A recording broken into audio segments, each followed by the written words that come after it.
Thank you. Good morning. You guys want to introduce yourselves? We got some time before we really get started in the presentation I want to go over. But, we all know a lot of us know each other for a long, long time. Doing this every week, we get to know each other pretty well. I didn't even find your organization. I'm in the board of National Association of Aphasia. Oh, okay. Yeah, but I didn't know. I'm sorry. And I had a stroke also, so. We're all survivors, but some of us are also professionals as well, since before, during, and since the brain injuries. Hi, everybody. Hi, Julie. Hey, Julie. Oh, we got a full house on today. Look at this. Yay. Yeah. Boy, William's here today. It was done good marketing. There was a good, that's how I found it online. Yeah, we've been doing this a long, long time. 17 years. We've been doing. I shared it. We've been doing weekly conference calls for 17 years. So. Wonderful, wonderful. Before Zoom, I remember I was like, "That's one good thing from COVID." Is it taught everybody what Zoom is. When we were like, nobody ever knows what Zoom is. They don't want to get involved in it. Yes, I agree. There's Barbara. There she is. Yep.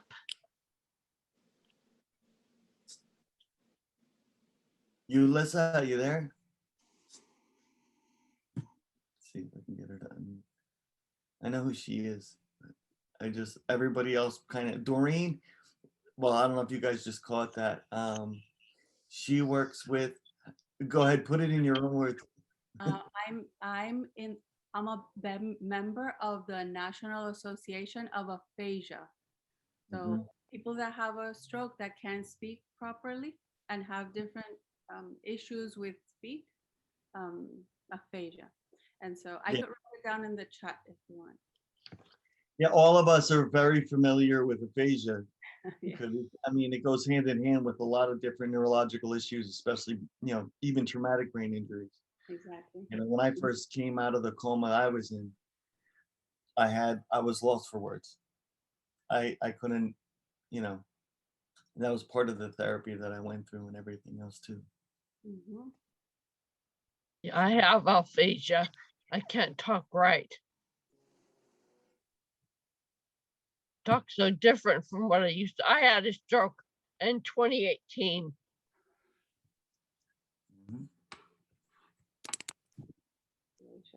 I put it in the chat there. I'll send you I'm just writing and I didn't write the board is aphasia.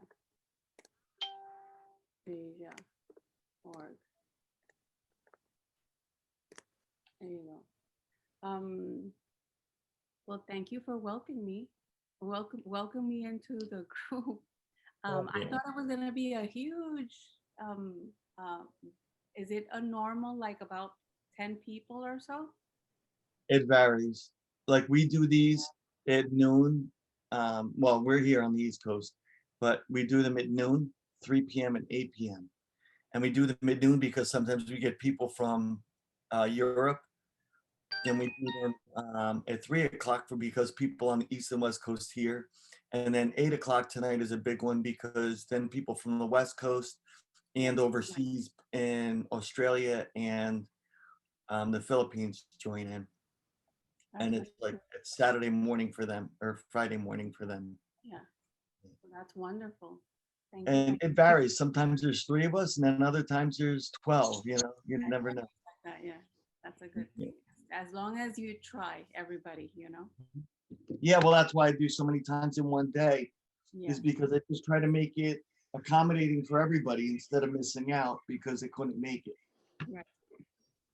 So yeah, my whole Thursdays, this is all we do. That works. Well, thank you. I'm excited to be here. Thank you. Yeah, I'm doing a presentation on learning, and that's about learning from each other, learning from our experiences, listening, in the different ways and different terminologies that go along with learning, different type of learning needs and learning strategies stuff. And I already prepared for a meeting next week, and then I put two and two together and I realized my dates were wrong, and I'm having spinal surgery next Thursday.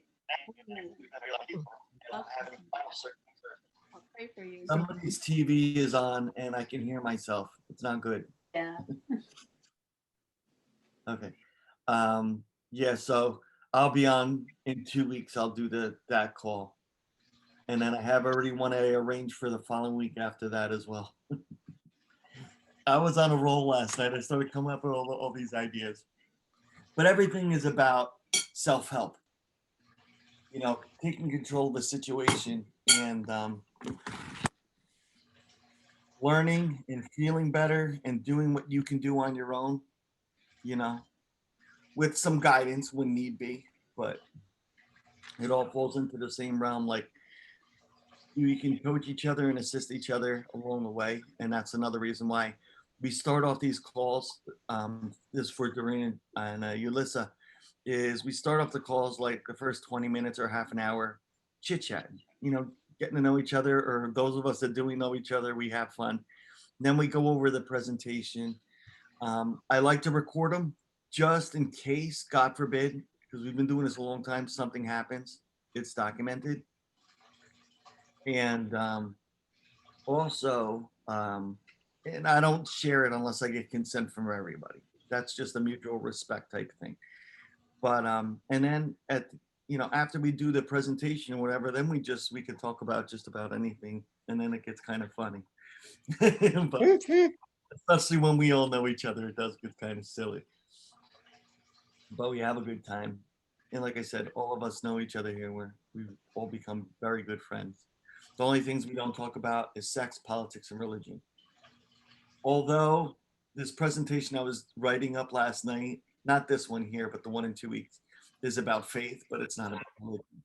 It's anybody's beliefs and how it's about positive reinforcement and moving forward in the right direction and all that kind of stuff. So any questions, anybody? I know I got William already busting my chops about my hair. I need to cut it, and I'm not gonna. It's quite lovely. You're gonna need to look good for the Foxy nurses next week. The last of my worries is that. The last thing on my mind. Yep. Okay, whatever. Go in there with a do-rag on. All right, I'm just, another reason why we hesitate and just talk is because we always have late bloomers that pop in a little bit after the call starts. So Got snow flurries going on here today. I'm sorry? Got snow flurries going on here today. We did this morning here in the Poconos in Pennsylvania. Yeah. It didn't accumulate, but I yeah, just so- have one thing to add to your self-help thing. A lot of us have trouble knowing when to ask for help. So Yeah. that kind of goes Well, along with that. I'm gonna make you guys laugh. I know Julie saw this, but I was a smart ass online because I talk to Doreen doesn't know this, but I talk to clients day and night.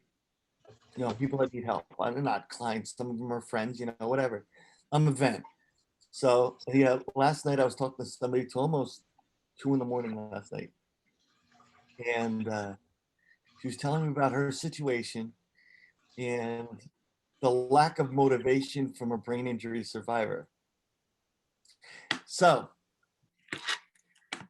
I don't normally do this, but you guys are gonna giggle. I make you guys laugh. I know that. No, but this topic that I came up with in 2 weeks, bear with me. I have a picture of it. Oh, hold on. I might be able to share it on here. You're gonna laugh. Files. Well, that means you just in case. I'm sorry. I said, let me mute just in case. Oh, no, no, no. You don't. Let me see. I'll show you the picture of it. Okay. Is it flip-flop or you have, it's backwards, right? No, it's right. Yeah, Okay. well, yeah. That was part of some post of yours too, wasn't it? Yeah, and that's what it's about. It's about self-improvement starts with motivation, you know? And it just had such a funny eye catcher that just gets anybody's attention. So I'm waiting for curiosity for 2 weeks. I'm waiting for curiosity to take over. But the presentation for it is very formal. It's really nice. It's like 20 steps to help better yourself, and the way that you think and motivate yourself is how you're going to get better. But it has to start. And a number of you have heard me say it, even when I was a brain injury survivor, you know, nothing moves forward by standing still. You want to change your life, get off your ass and change it. You know, you have to take charge of this situation, because nothing's going to change on its own. Nothing. The only thing that'll change is the time you lost. That's it. Done. So, yeah. So yeah, we were talking about that, and there's a guy that he instead of trying to get better after his brain injury, he just wants somebody to take care of him. He literally doesn't have any motivation to do anything, and Somebody it's needs driving to his find wife, and it's really crazy. I'm sorry, Will. somebody needs to find a good box of matches to light his ass up. It's not healthy for him. I mean, it's not healthy for anybody to be that way, because if you don't use your body and do things and be productive, you're standing still, and it degrades your health, your mind, your body, everything, You bet it's and it's really dangerous. gonna cause all sorts of Very dangerous. Aside from, of course, ruining every relationship you have in your life as well. So like, and that's part of it too, is the social skills, you know. gonna You have don't, mushrooms growing on somebody's ass if they sit around too long. well, we can get medical about it and talk more like bed sores instead of sitting on your hands, you know. Sore spots, stiffness. I can, different terminologies prove the same point, Will. It's okay.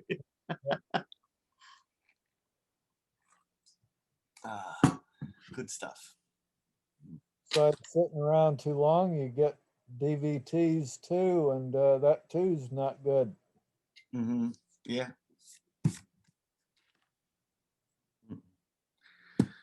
I try and exercise every day. Movement, any kind of Yes. movement is, like I was saying, is, and stroke survivors, and I've known them too.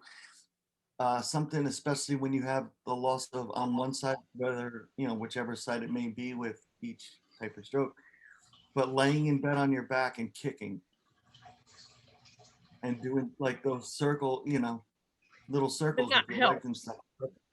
Yeah. Oh, but even sitting on the edge of your bed and doing little knee lifts, Yeah. those types of things. So you're okay, you're safe, you're in a comfortable environment, but it's something. And the more circulation, the better you get. That, you know, your limbs will get, the communication from your brain to your limbs get. Just like finger rolls, you know, those little finger presses and stuff. Those things are phenomenal. I had them as a guitar player growing up. But after I had the brain injury, they test you for that. I mean, they're good stress relievers too, because you're fidget. But it's good for the brain coordination with the rest of your limbs and your body and stuff like that. There's a lot of different little simple things. So Even if you have one-sided weakness, using your good side to move your bad side. mhm. Oh yeah, you can't use your left arm and you're going like this and you're trying to manipulate and trigger, yeah, the movements and stuff. Yeah, it's still body Yep. circulation and everything Yep. else. Yeah, absolutely. Yeah. Even if you're just breathing, even I was breathing I was gonna say, yeah. For starters. Breathing helps in so many ways. It helps emotionally, physically, everything, and the oxygen level that's going to your brain too. Exactly. Mhm. Yeah, yep. Definitely. Right. Some of you guys have heard me over and over again talking about meditation Yeah. because it works in so many different ways. And I was 17 and I was taking singing lessons because I was singing in bands and doing my old teenage thing. And I was doing breathing exercises for there to be able to expand your lungs and stuff. And then here it is almost 30 years later, and I was doing meditation through the Brain Injury Association of New Jersey. I was helping them with a study at Kessler Rehabilitation, a brain injury study. And we were talking about meditation and whatnot. And then I started getting into that. And I'm like, wow, these are the same breathing exercises I used to do years ago. Exactly the same thing. Yeah. You take a deep breath, you hold it in, and you feel it, and you concentrate on it, how long, and taking a slow release and all that kind of stuff. And it slows your whole body down. It's menopause exercises too, actually, for breathing. It's breathing exercises. Mhm. Make a half a circle, breathe in and breathe Yeah. out slowly to complete the rest of the circle. Uh-huh. It would pass Because it really, contraction. what is, you're talking about the chemistry in your body and how the oxygen and things like that are helping you, and the Yeah. circulation just all around always makes you feel better. Pain relief, birth, anything. They tell you, okay, take a deep breath and then slow, all the same stuff. I've noticed with my PBA, which is I haven't talked much about this. It's pseudobulbar affect. It's emotional lability. I laugh or cry for. If I can take a deep breath when it happens, it tends to treat it slows it down. I can kind of calm myself. It's like oxygen. Yeah, I remember when that used to happen in the maybe for 4 years after the stroke, I was still going through the emotional repercussions of the stroke, and it's a specific part in the brain that you have to try. Yeah, it's very specific. That you get very emotional randomly. It's very random. It could be a show, you're watching TV, or you're outside and oh, it's so beautiful, so I'm It's crying. a brain injury thing. Yeah. I'm a mush. I'll watch like a commercial on television about these children in need. Yeah. And next thing I know, I'm crying my eyes out watching these poor kids on television. I'm like, oh my God, all right. I needed to end. I can't do this, Or the And pet commercials, the PETA commercials. Yeah, I don't watch them. Oh, those are awful. But it could be anything really. I mean, it's something that triggers a memory of the way Oh, you felt or something, or I miss my kids. I mean, I've been in the Yeah. supermarket, and in the supermarket, I cry because I remember when I used to do that. Oh my God. I mean, it's so crazy. It's not crazy.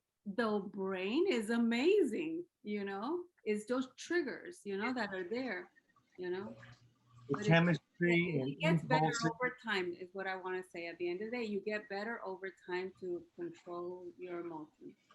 Well, you Well, adapt to it. You find out what works to help that. Exactly. That's part of what I'm going over today and over the next 3 or 4 meetings that we're doing. It's about self-awareness. You do a self-assessment and you start seeing yourself and you learn, like I said, like what we're talking about today. You're learning about yourself, the new you. Yeah. And you're going, all right. And you can laugh to yourself, but you get a better understanding. All right, I'm taking this a little too far. All right, I got to chill out, relax. Or you tell yourself you need to find a distraction, so you can just concentrate on something and we'll come back to it later. All that kind of stuff. Finally, Ulissa, we see you. Hi, guys. Hi, guys. I can. Okay, let's get started. I'm going to read this stuff, but if you guys want to talk or interrupt me, just go ahead. I don't mind. I take my time. I'm not going to meet everybody because I know everybody here. Aside from Barbara, sometimes she likes to babble a little. No, I'm just playing. What did you say? Nothing. No. Called my name and that was it. I know, I snuck it in there real quick. I'm It just was playing with slick. it. Inadvertent. Let me see, basic. All right, Eve. She's My going brain crazy. wasn't quick enough to catch it. I gave my dog a bath before I had the call like an hour ago, and now she's trying to rub up on me all wet, and I'm trying to have this call. Okay, optimize for video clip. Okay, share. Uh-oh, what happened here? Whiteboard, that's not what I wanted. Okay, let me try this again. All right, share. There it is. Bingo. All right. I hear somebody's watching the television. I hear it in the background. Mine's muted. Mine's muted. You hear my fish Fine. tank? You Mm, might hear the bubbles. it's probably Yeah, official. I heard Yeah, the thing. I no can't big deal. quiet it down. I'm sorry. It's That's what another it is. relaxation. It's another relaxation technique. It's okay. I'll Good. take them. It is what it is. Yeah, exactly. Relaxation. All right, next week's the call I'm going to do in 2 weeks. There's a lot of questions and answers that I put involved in that one because I don't like to be the only one talking through this. So, like I said, feel free to go, hey Mike or something like that. So, Do I you don't mind watch any- the raise hand thing? Is that okay? Or fine as long as I see it. Sometimes I don't see it Right. because I'm on another screen. that's what I was wondering. Yeah, that's fine. If you All right. prefer us to interrupt or do the raise hand or what? Yeah. All right, let's see here. Learning. Internal ways of learning is, and this is what I wrote on the original post when I first did this, was we learn from our experiences, our faults, our accomplishments, other people, and we learn about our own opinions and views, or we articulate on them and grow them. How would you all describe a good learning experience?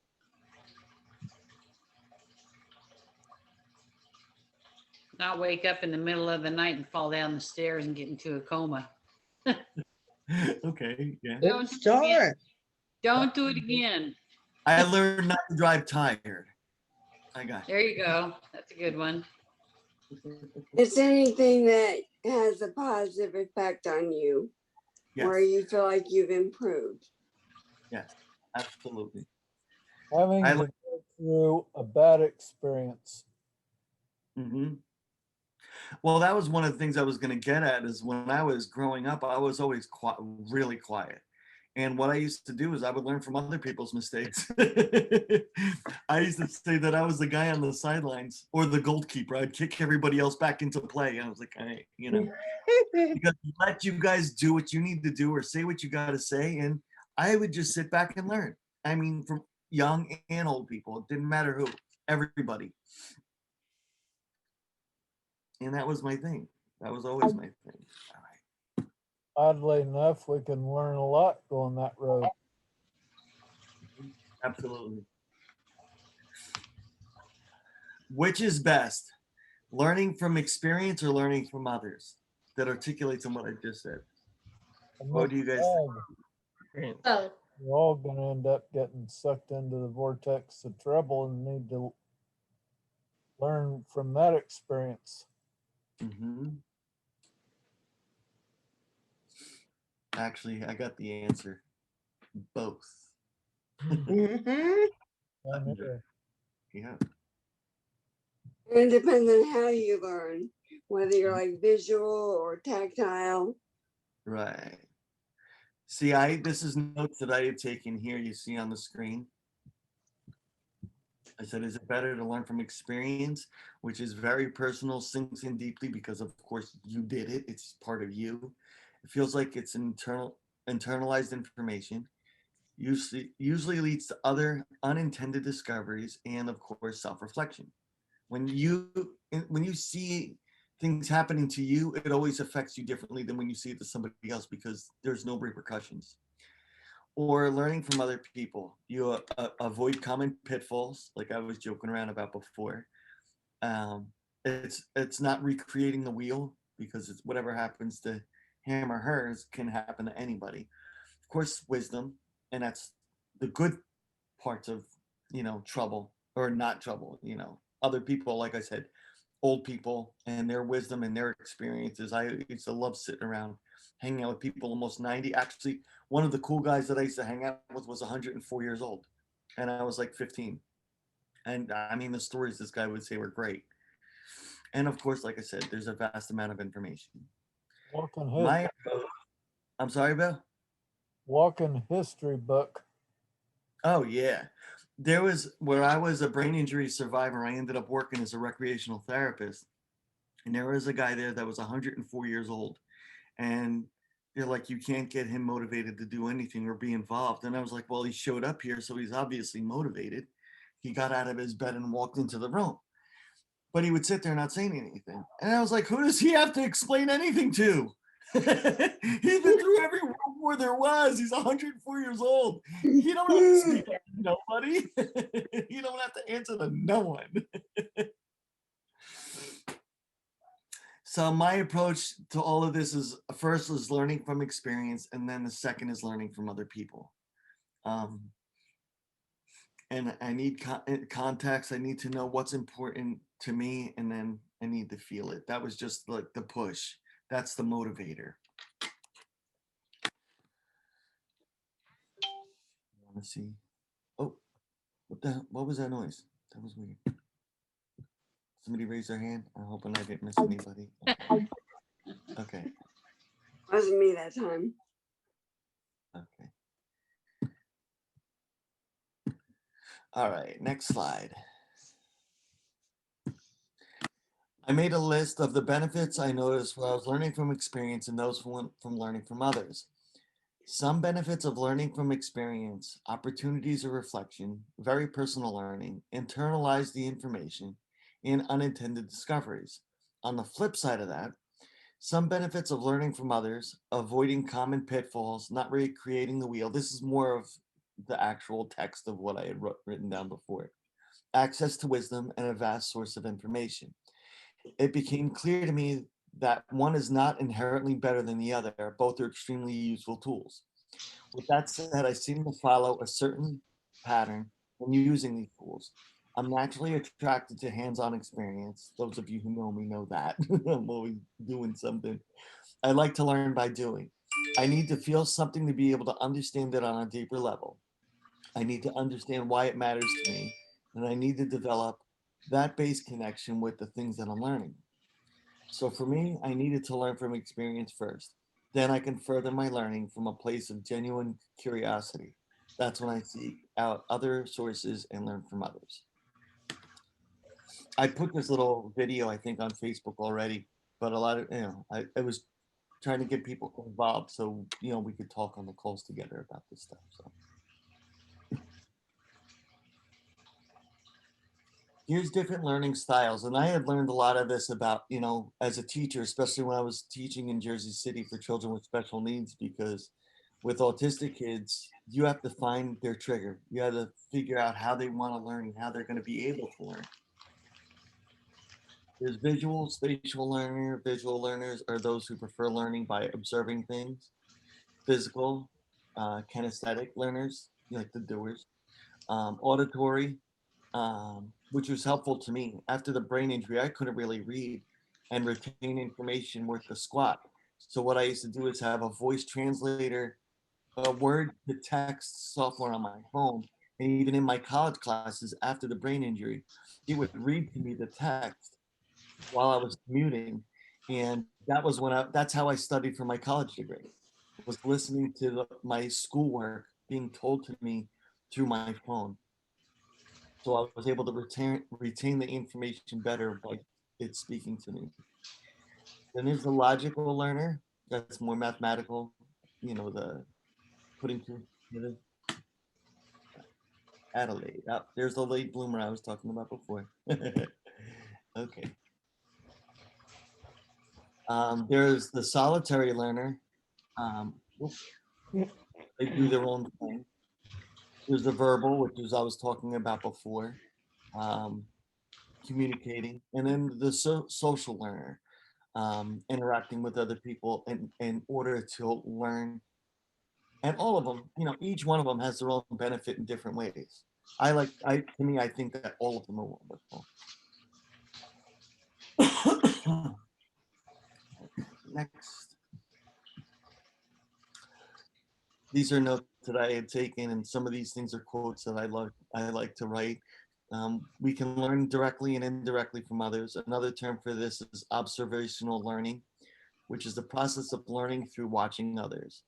Direct learning occurs when you ask someone for their advice and they try to replicate what they did.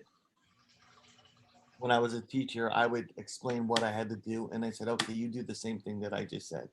So that you know that it gets ingested, you know, it gets into their minds.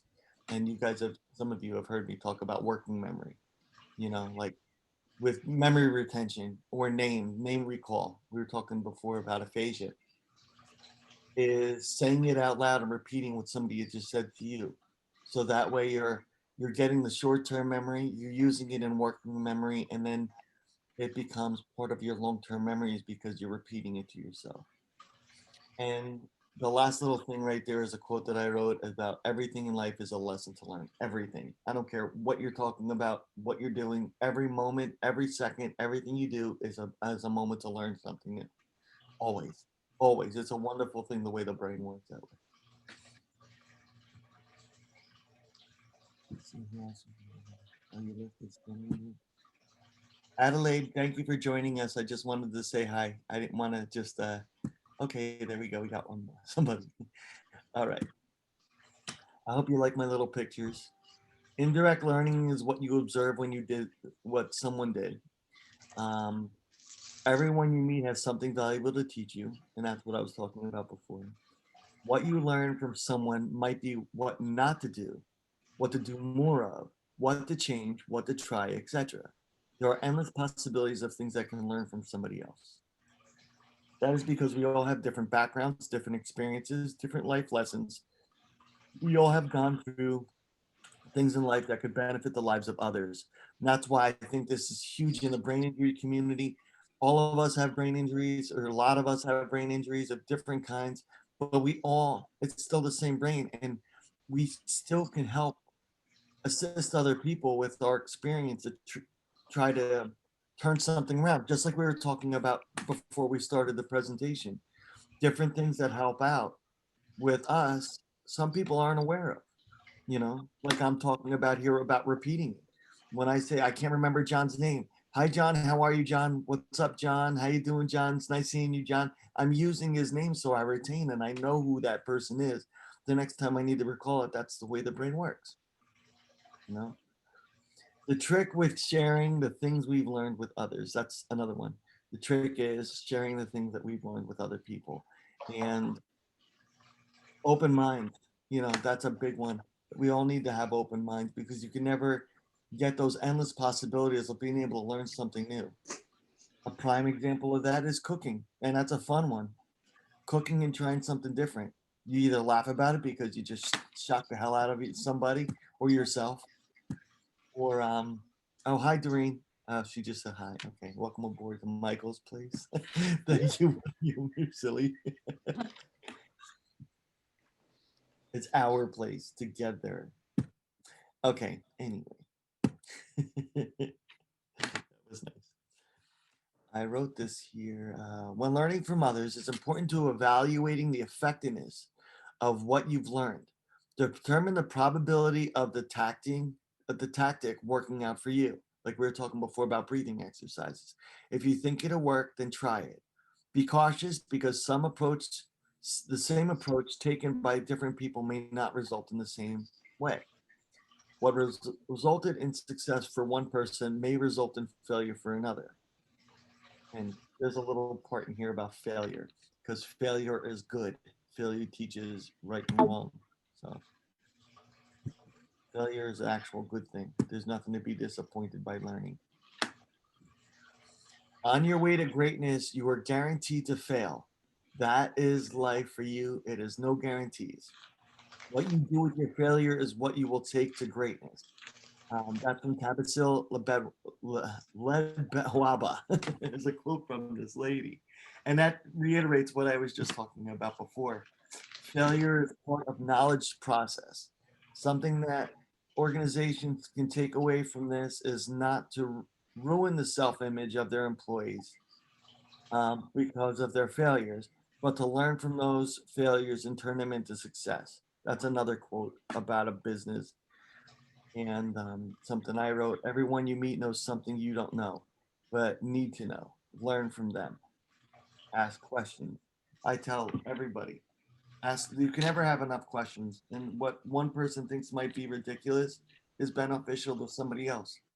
Always, but don't ever be afraid to ever ask questions and reiterate and make sure you get something properly. Because nobody knows the impact that something has on somebody else, ever. And here we're talking about before self-reflection.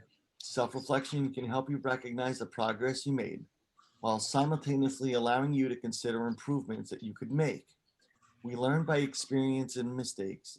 Self-reflection enables you to move from just experiencing into understanding it. You do it and then you can think about it. So it's the process.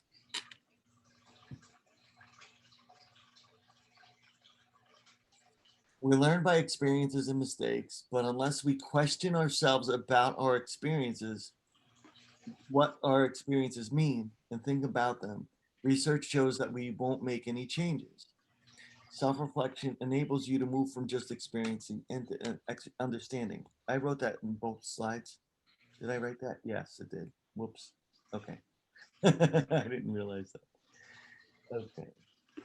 It was that important for me to say it.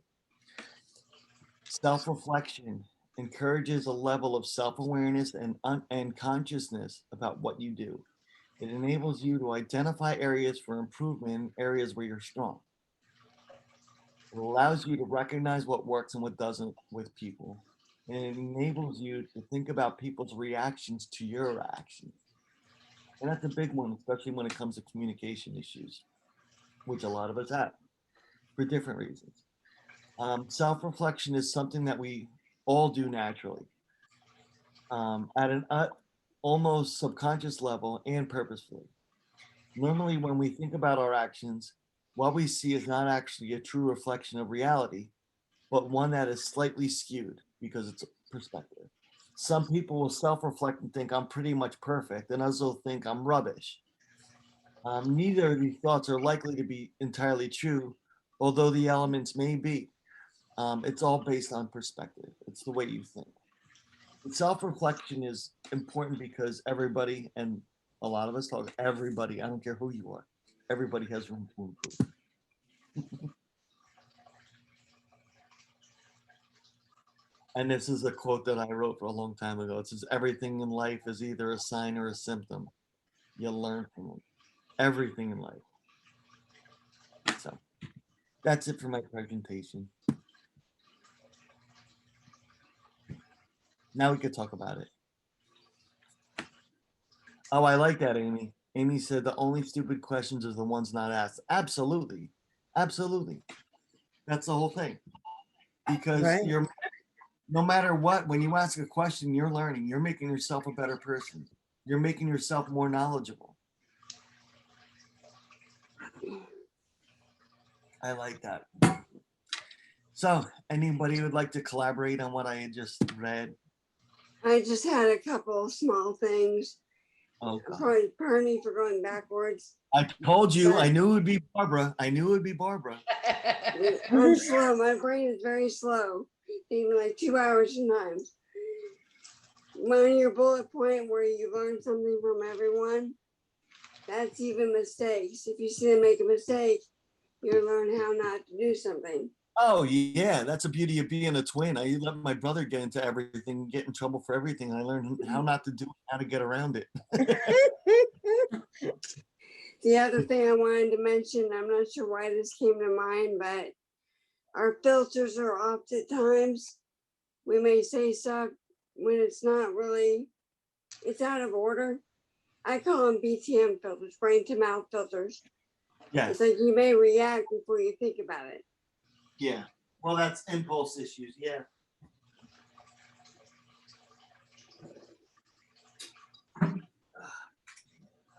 I've gotten a little better over time, but I still have issues with brain with filters. Well, this goes along with, it goes hand in hand with what Doreen does with aphasia and things like that. Because sometimes the brain doesn't work as quick as the mouth, or the brain does work as quick, but it doesn't connect with the mouth quick enough. So then you get a Right. loss, you get overwhelmed with what you're trying to say because the words aren't coming out with what you're trying to think. Yeah, I've you- noticed like sometimes I'll be doing something and something will come up and I can't think of it. What I want to Mhm. say 2 hours later, it'll pop in my head. Mhm. That just happened to me. I was writing this whole presentation up and I was talking to Claire, who lives upstairs here. And I was telling her about this because she has PTSD and a brain injury. So she understands quite a bit about what, we do. And I couldn't remember that last quote that I just read on the screen. And I'm going, man, it sounds like this. And she starts laughing. She goes, I remember you talking about it too, but I don't remember the exact words. And then sure enough, yep, it was a good half an hour, maybe an hour later, boom, it just popped in my head out of nowhere. And there it was. I said, that's the one. She goes, you got it.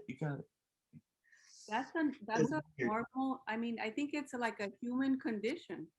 You know, Yeah. with or without a brain injury, you could still, everybody has a lapse in memory or for finding a word or things like that. Aphasia is about finding that word at that moment, and that's so difficult. At that coupled with put it into your tongue, bring it out, and that's a big problem, because there are different types of aphasia also, Yeah. Well, the thing is, the big triggers, and that's what happened with these quotes I was talking about, is as soon as there's a distraction and your brain starts thinking about something else, then you got that same old thing stuck in your head, the Yeah. last thing that was said, and you can't go back on it.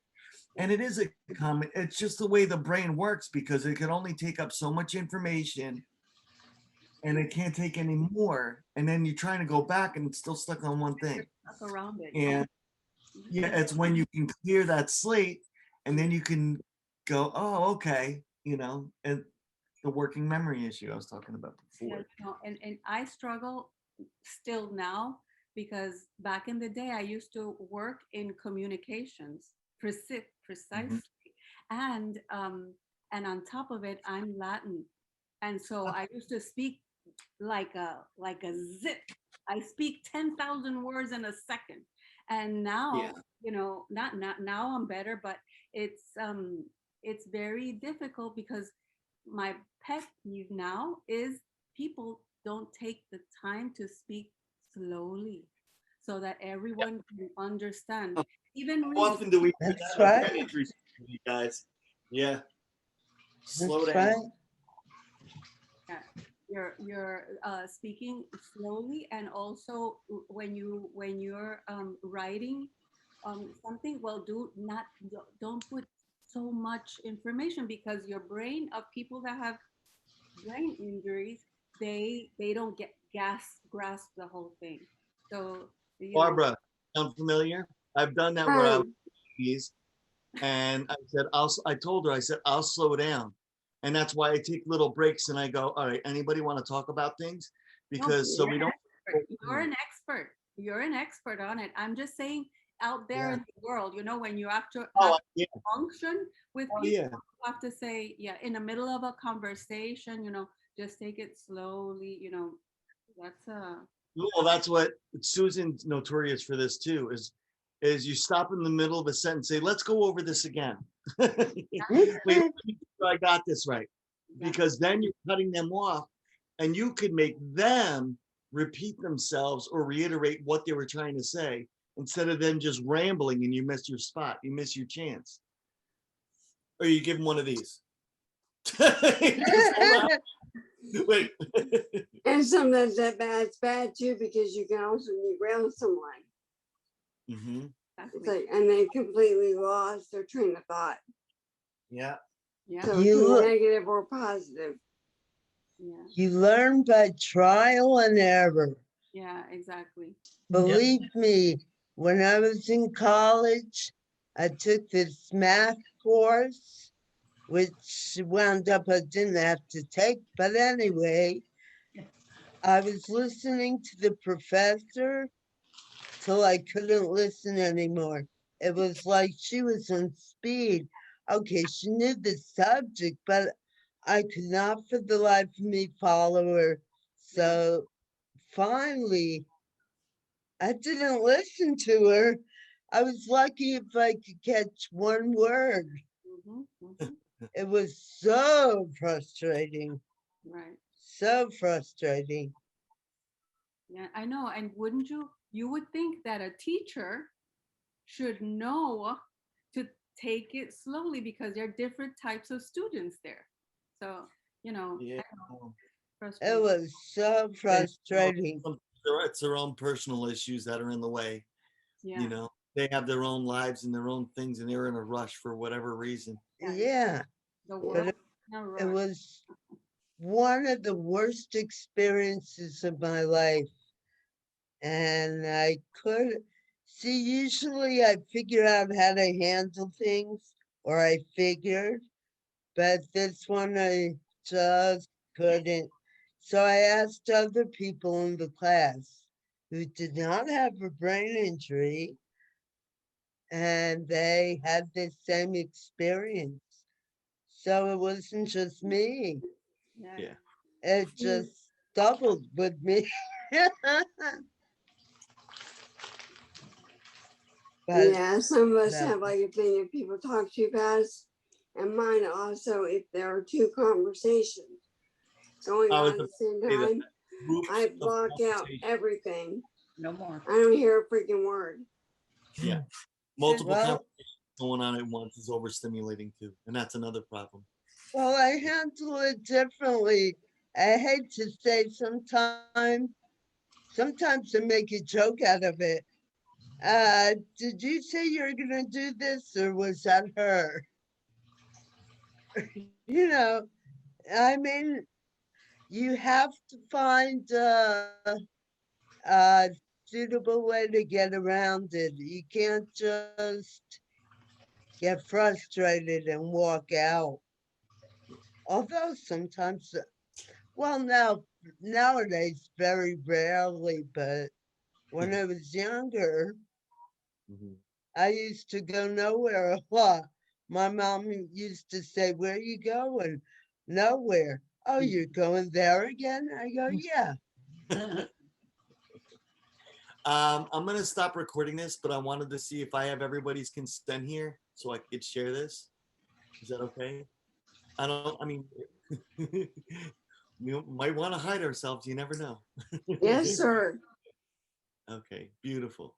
All right. Hi, Ulissa. You came back. I didn't know where you went before. Okay, I'm gonna stop recording.